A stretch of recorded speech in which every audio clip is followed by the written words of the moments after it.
Magandang buhay, for today's video ay samahan niyo ko na ayusin ang kilay ng dalaga ko.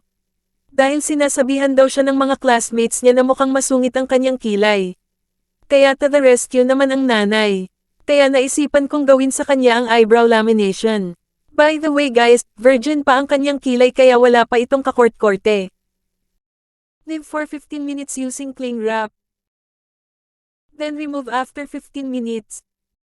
Make sure na i-remove ang perm lotion before applying number 2 solution.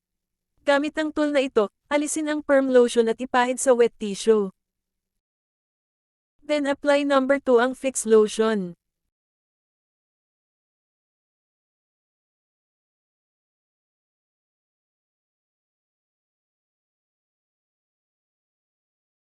Cover again using cling wrap and leave for 15 minutes.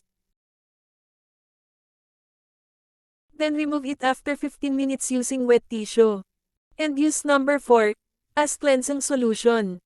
Di ko na ginamitan ng number 3 na kasama sa package, which is yung nourishing oil dahil gusto ko siyang lagyan ng tint. Pero kung di naman kayo magtitint, ay pwede niyong gamitin agad ang number 3.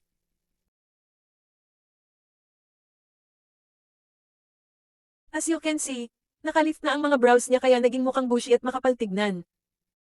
Ganyan talaga ang effect ng eyebrow lamination.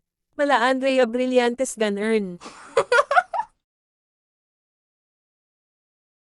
So ayan na nga at binabrush ko ng bongga ang kanyang kilay para lambas ang shape nito. Dahil nga sa makapal ang brows niya sa baba, nahihirapan ako sa shape nito. Pag sobrang taas ng arch, magmumukha siyang mataray, ayaw niya ng ganon. Pero dapat ko siyang kortihan. Kaya nag-brow mapping ako para masukat at madrawing ko kung anong shape ng kanyang kilay. Nag-start na akong i-shave ang kanyang kilay. Pwede din wax or threading ang gawin. Pero nasasaktan kasi siya sa wax at threading. By the way guys, ang kilay talaga are not exactly the same. They are not twins. Sabi nga ng iba, kaya kung mapapansin nyo may kilay tayo na mas mataas kesa sa isa, or mas madaming hair compared sa isa. Sa brow mapping din natin makikita yung proportion ng ating kilay. Kaya mainam na mag-brow mapping para makita ang shape ng ating kilay. Linisin lang natin yung mga natanggal na hair gamit ang brush. Then sa itaas din bawasan para maalis ang kalat na hair. Para magmukhang malinis tignan. Pinawasan ko din yung gitna. Para di naman siya magmukhang angry bird. Then dito sa kabilang side naman. Ewan ko bakit mas hirap akong i-korte tong side na ta. Tas napakapal pa ang lagay ko ng eyeliner. Kaya nipisan nyo lang ang paglagay ng marker. Para di kayo mahirapan makita yung buhok na aalisin. Pwede din kayo gumamit ng concealer para mabawasan or mabura yung ginawang marker. Kaya yung kamay ko may concealer dyan ko kasi nilalagay. Kinokortehan ko muna ang kilay. Before ako mag-tint.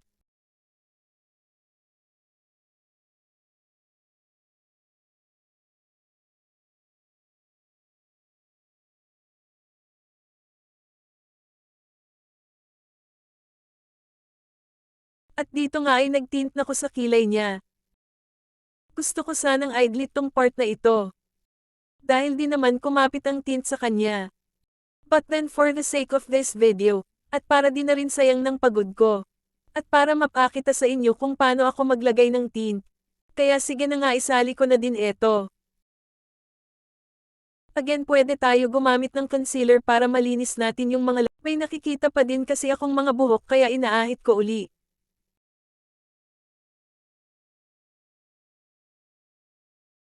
After 20 minutes na babad, ni-remove ko na ang tint. Hindi ko na-achieve yung kulay na gusto ko, kaya di ko na siya nilagyan. Tint na ginamit ko kaya wag nang ipilit pa. Konting shape pa sa side na ito, kaya sinukat ko uli. And after a few more minutes, here's the final look.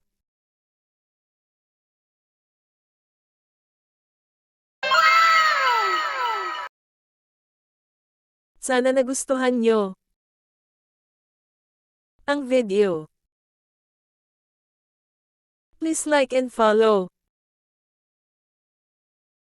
Thank you.